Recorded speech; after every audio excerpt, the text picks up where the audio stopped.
This is what it's like to stay at the Cosmopolitan of Las Vegas Hotel. In this video, I'm going to show you around the hotel, show you around the neighborhood around the hotel, show you around the inside of one of the rooms, the one-bedroom terrace suite of which I'm currently standing on the balcony. I'll share with you my pros and cons. I'll let you know exactly how much I paid for this hotel and let you know whether you should consider staying here or not. Before we start the review, I also want to thank the cool people from planin.com for sponsoring this review. They're my new favorite hotel booking website, not just because they sponsored this video, which I do appreciate, but because I've also gotten some really good deals on Las Vegas hotels, including this one today that I'll share with you when we talk about how much it cost. All right, let's go. Now, before we go looking around the hotel, I want to give you a quick overview of it and tell you where it's located. The Cosmopolitan has about 3,000 hotel rooms in 2 different towers. The tallest one, 52 stories, is the Boulevard Tower. This one is the closest to Las Vegas Boulevard.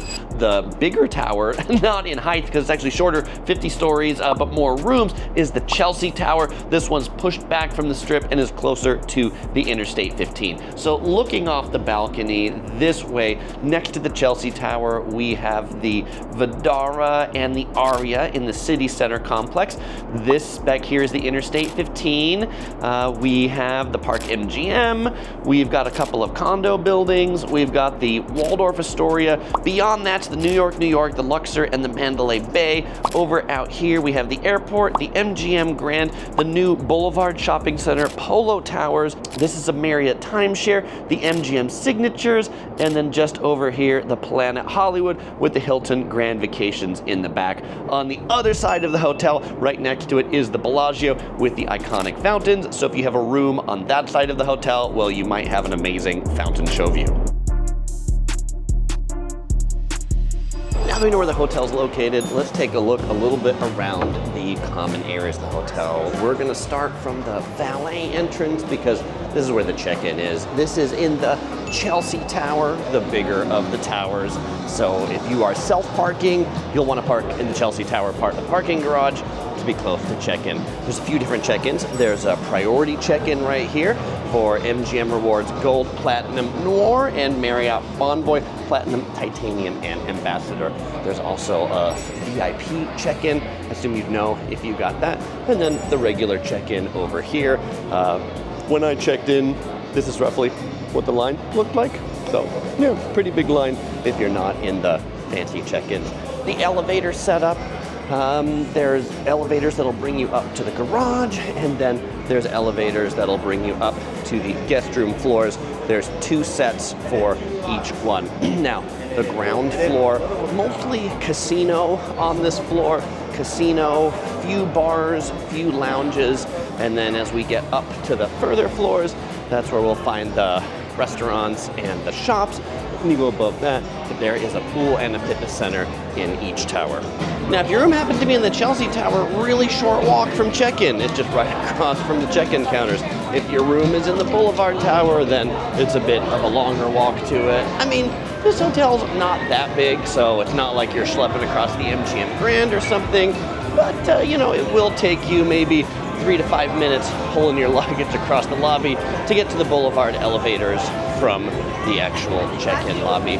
Overall, the casino has kind of a general, like, cool, fresh, hip feel to it. The ceilings aren't that tall, but the air quality, generally pretty good in here. You'll also find the MGM Rewards counters down here. Cosmopolitan was semi-recently purchased by MGM. The integration into MGM Rewards was delayed due to the kind of like cyber attacks that MGM suffered, but they're pretty much, I'm gonna call it 95% integrated into MGM Rewards now. You can get the free parking with your MGM card, you can earn points, you can book from the MGM website, you can get your kind of like tier offers. The things that kind of completely don't work, like maybe you can't do online check-in. I didn't get like the emails that you might normally get if you booked through it, so they've still got a few more kinks to work out. All right, now over here, this is the Strip exit. The Strip is just right beyond the Starbucks back there. This is the little sports book here in the corner. And then if we look up this way, this is the cool like lobby chandelier bar.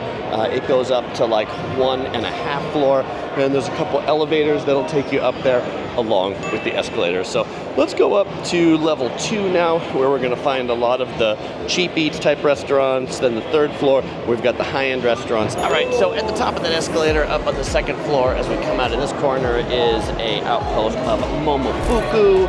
And then, which is a super popular spot. And then to the left of it, we've got Milk, which sells cookies, primarily. And then to the left of that, we've got Juiced. What do you get there? Juice and coffee. So breakfast options, though the really cool breakfast option is just up ahead. We're gonna get there in a second. Neat seating area over here where we've got like this little dude from the Alice in Wonderland. I forget what his name is, but that's what the whole thing is themed like. This is where they're having their afternoon tea with the Mad Hatter in the little bunny chairs. The cool breakfast spot is Egg Slut right here. This is from downtown Los Angeles, and they've got some of the best breakfast sandwiches around. Oh, by the way, I should point out there was a little gift shop right over there, and the elevators to the Boulevard Tower. There's like another cool like bunny right here that you can see. It's absolutely bunny themed. If you are eating an Egg Slut though, do be prepared for a line because they can get quite busy. All right, so over this way, we've got a few shops that are along here. There's the Marquee Nightclub and Day Club, and then there's a bridge that'll take you out that way to walk over to Crystals and Aria. So you can come in on the 2nd floor from sort of that city center complex.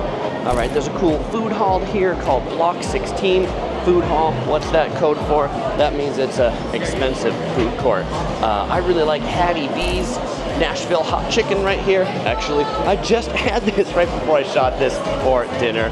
It's pretty good. And you can see it's 6:30 p.m., quite a line for dinner. To avoid that line, I just hopped in here at 5:30. Lardo is also popular for some of their hot sandwiches. One of their specialties is the porchetta. There's also a Tekka bar, hand roll, and sake spot, and then there's a donut shop, which is handy for a quick breakfast. Right here, we've got Noodles and Tacos by Jose Andres. Cool setup in here. You can absolutely see they got like a whole like dim sum steaming counter in here, and they're making up the dumplings right in the window. Interesting combination. Another little clothing shop over here, Monogram.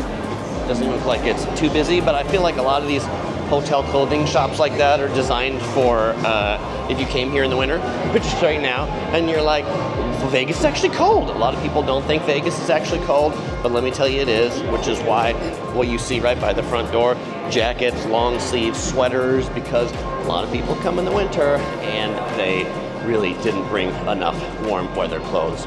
All right, then here on the 2nd floor, there's just like this kind of odd connector hallway before you get over to what's on the back side that I'll show you once I get down this very nondescript hallway. All right, I'm getting my steps in, walking down that hallway, turn the camera back around. There's basically one thing that's back over here. Well, two. They've put like a little snack bar, gift shop over here. These snack bars and gift shops do follow the Vegas trend of no prices.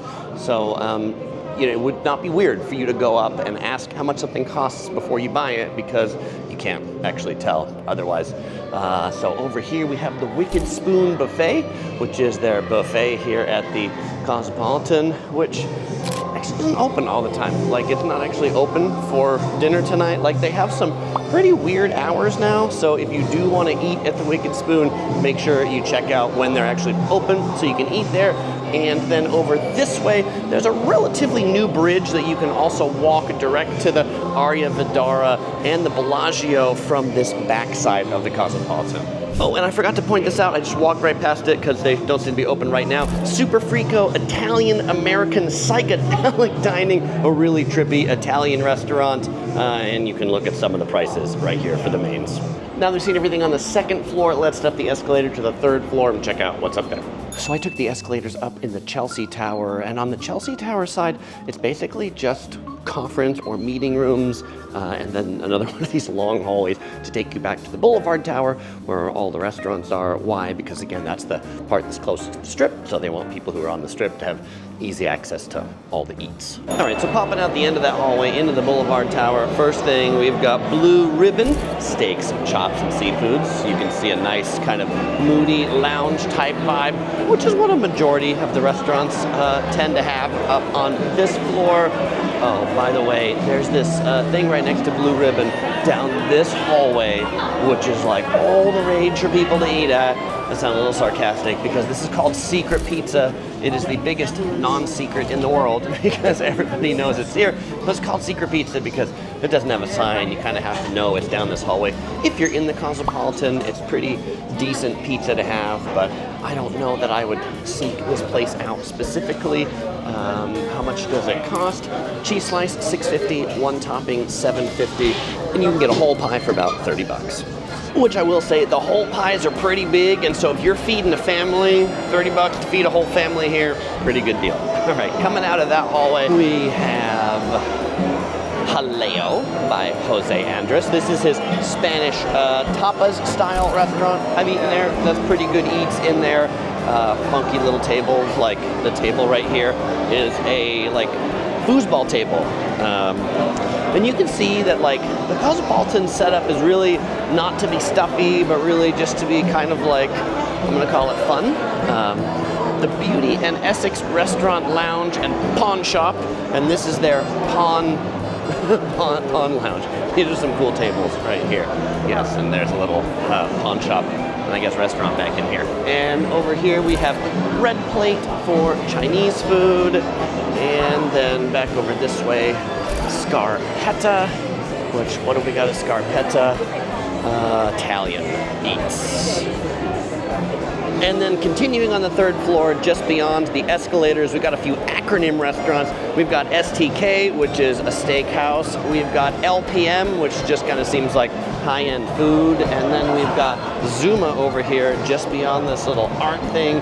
What's Zuma got on the menu? This is a Japanese restaurant. And the fact that there are no prices here is going to tell me it's going to be expensive.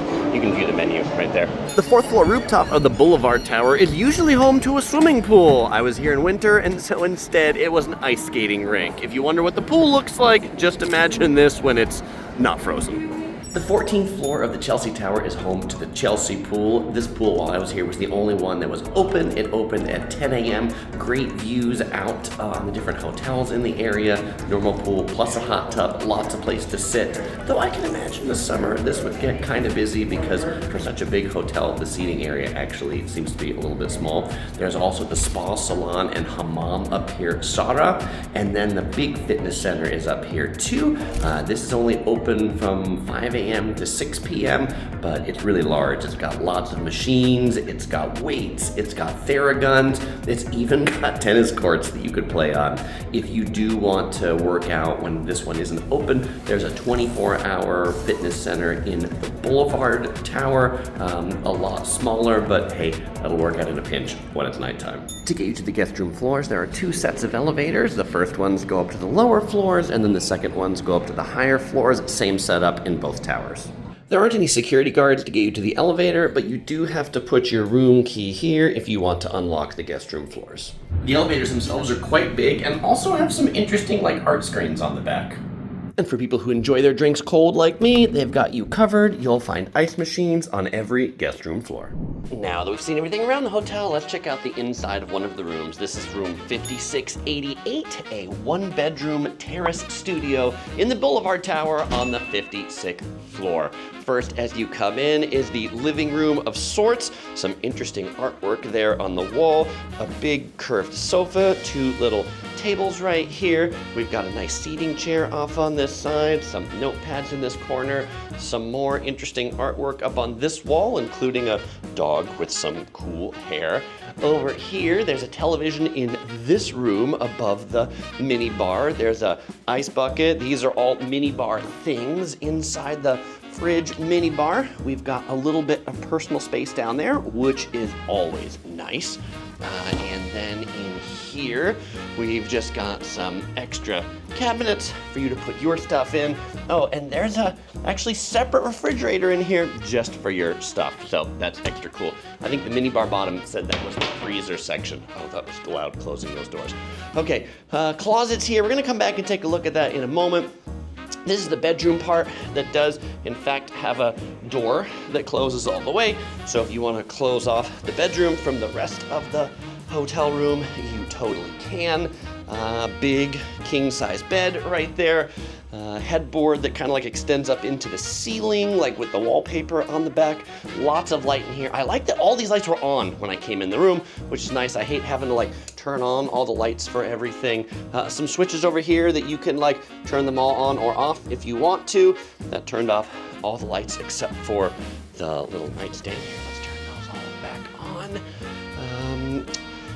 There's the bathtub here in the bathroom that we're gonna take a look at in a second. That's kind of an interesting setup that you can look in on the room from there. But the real cool part about this hotel and this room are the balconies. These balconies, rare in Las Vegas. Few hotels in Vegas have balconies, and this one right here is a very big balcony. Look, we've got a big sofa over there, a little table on the side. It's just about sunset time here, 5 o'clock in December. And then you can see back on this balcony, there's one other chair back on that side of the long balcony. And then there's a window that looks in on the bathtub of the bathroom. So you can take a bath there and you can look out on this view, which is super cool. All right, let's go ahead and go back inside the room. And again, there's that bathtub. There's no glass on this side. This is just open. If you're taking a bath here, that's open to the room. And is there a way to close it off? There looks like there used to be a curtain, but it is not there anymore. So there's no way to close this off from the rest of the room if you're taking a bath. Okay, so then let's go ahead and check out the bath part of the room.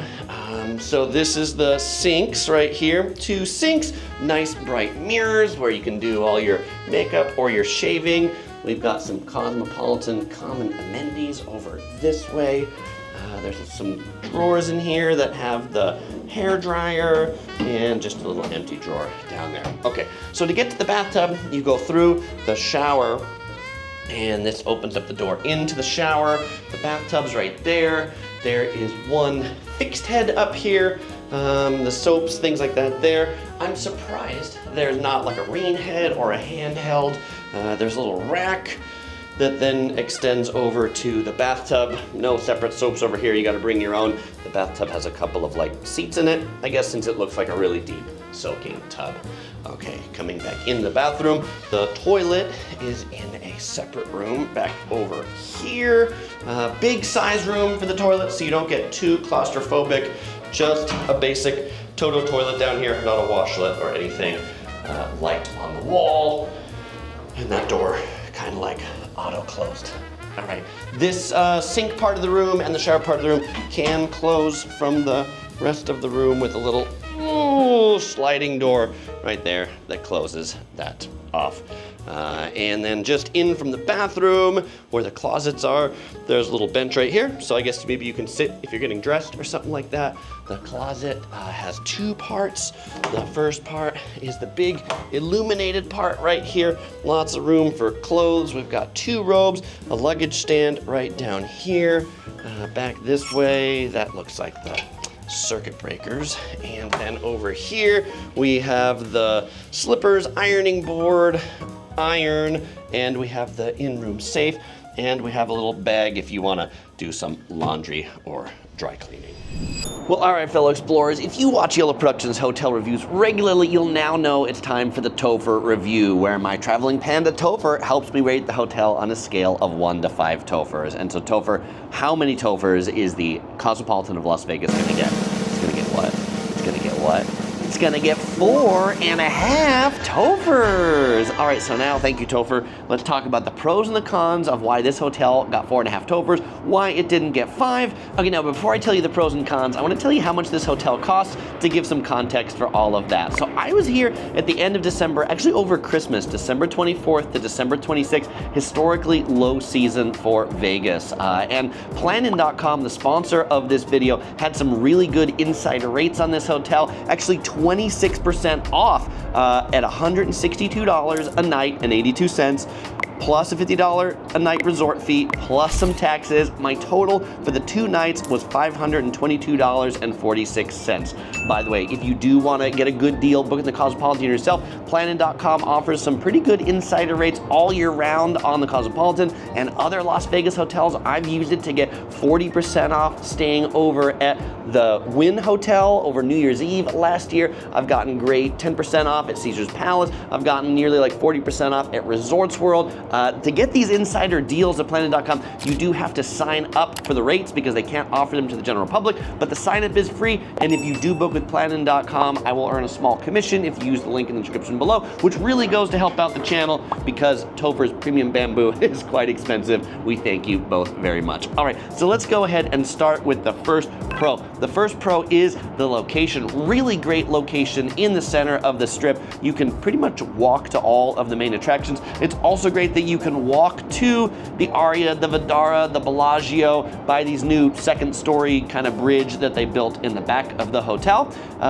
So you don't really have to drive when you're here, which is nice. Even if you are driving, the parking garage, 5 stories underground, pretty ample self-parking down there. Just keep going down until you find a parking space. I also like the general access to the hotel if you're driving, because the access is not on Las Vegas Boulevard, it's off on the side. I find it easier to get into than some of the Strip hotels that you have to get in from Las Vegas Boulevard. The property also has a lot of great restaurants and dining, so you can just spend a lot of time here on property.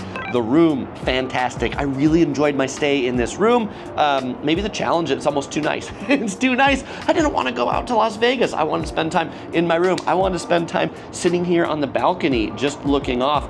I really like this balcony, and it's one where, if you come in summer, June, July, August, it's probably too hot to sit out here in the daytime. I'm here in December, and it's really quite nice. It's really quite warm. Right now, it's probably 75 degrees with the desert sun coming in here. Beautiful to sit on this balcony and just look at Las Vegas go by. Not all the rooms have balconies, so if you do want one, make sure you do book a room that has a balcony. But since very few Vegas hotels have balconies, that's definitely a pro right here. I slept very well in the room. I was worried that it was going to be noisy. I tried to sleep with the door open. It was too noisy when the door was open. There's just too much loud motorcycles and people yelling outside.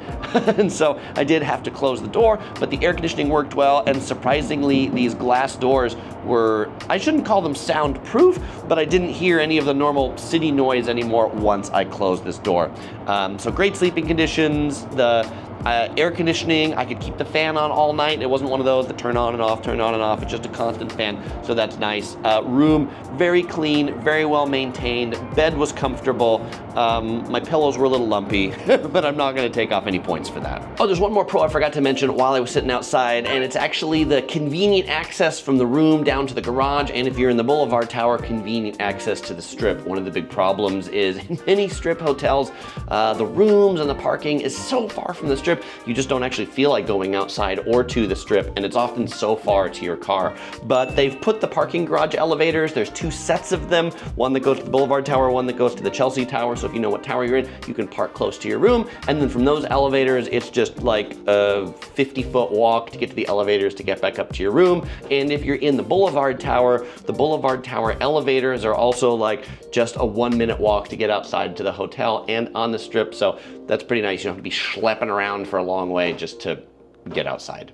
All right, back to the balcony for the cons. I think the fitness center, pretty decent for a Strip hotel. The swimming pools, well, at least they were open in the winter, which not all Vegas hotels have their pools open in the winter, but they were quite small, so that's going to begin the con section. If you like swimming pools, very small pools here at the Cosmopolitan. This is probably not a great hotel if you want to do a lot of water activities. If you've got kids, if you're looking for bigger pools, you'll want to check out the Mandalay Bay or Resorts World. They've got really big pools, but probably a great pool scene to just sit by the pool, sit in the sun, and feel like you're in a pool club as opposed to an actual swimming pool.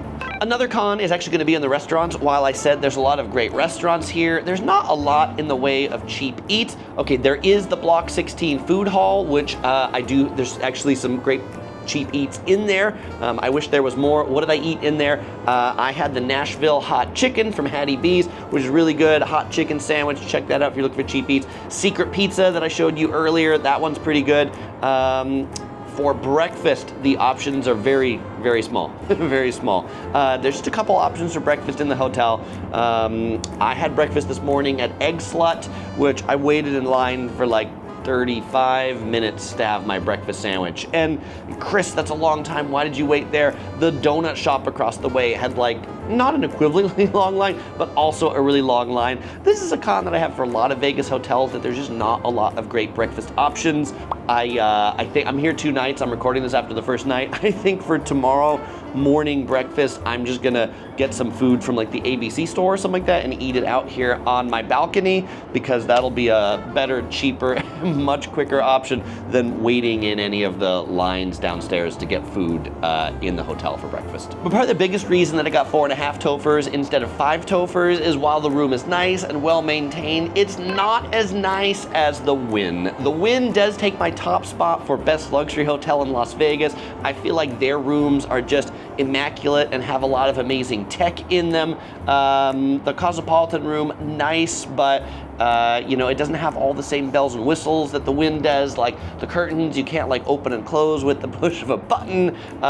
If you've not stayed at the Wynn or you've not seen my Wynn review, you can check that out at the end of this video. I'll put a link up on the screen or in the description below. I also enjoy the Venetian. I enjoy the Venetian because they also have a lot more eating options on property, more than the Cosmopolitan has. But to answer the question of would I stay here again and should you stay here, I absolutely would stay here again. I loved it. It's a great hotel. I love the balconies. I also think it's great that MGM is now partnered with Marriott, so I could use my Marriott status when I checked in to get the upgrade to this room. So I actually booked the base room when I booked it and got upgraded to this room based on my Marriott Titanium status, and I did that when I checked in because I couldn't put my Marriott number when I checked in, but when I got to the hotel, I went to the little VIP check-in area and I said like, hey, can you add my Marriott number to the reservation? And they're like, okay, sure. And then they said, we have an upgrade for you. We've upgraded you to this room, which, hey, no complaints there. Definitely not a complaint there. So if you've got Marriott Elite status, definitely gives you a reason to come here too, because you could look forward to some sweet upgrades. Hopefully you can't always get upgraded, but if the hotel's not too busy, like around Christmas, then you can get a pretty good room for a pretty low price and a great discount if you use that plan and link in the description below. All right, well, if you want to check out some of my other Vegas hotel reviews, you'll find my hotel review of the Wynn right here and the Venetian right here, which are 2 of my favorite luxury hotels in Vegas. As usual, I won't say goodbye because I'm going to see you in one of those videos.